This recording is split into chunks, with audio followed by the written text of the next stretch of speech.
Okay, so the question is, does Hashimoto's cause nodules? That's kind of a complex, kind of vicious cycle type of situation where the answer is kind of yes and no.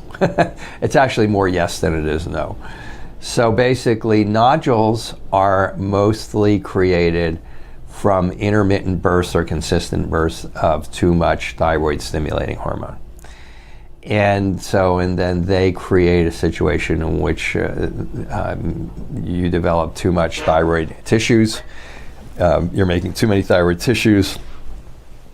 So you chronically have this high thyroid stimulating hormone that is creating a lot of T4, some T3, and it's overstimulating the thyroid to do that, and then you're just making too much thyroid tissue, too many thyroid cells. That's really what it is. And you know, I don't know how much you want to talk about the cancer aspect of it, but it's very little. It can happen, but like 99% of nodules are probably too much thyroid stimulating hormone.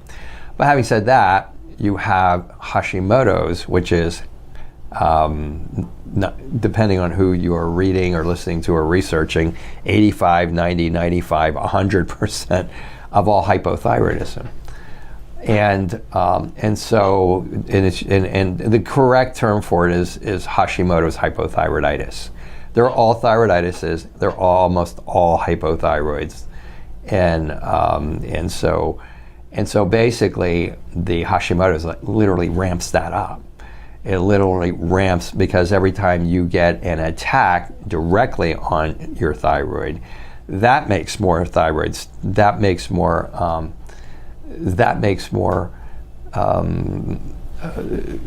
thyroid hormone. So that makes more thyroid hormone. Thyroid hormone is made into cells. If it's a big demand, it could be damaging cells. Before it damages cells, it can actually be growing them. But what will happen in that case is eventually you go into hypothyroidism, and then your brain starts telling your cells, your thyroid, to make more thyroid hormone, and then you start.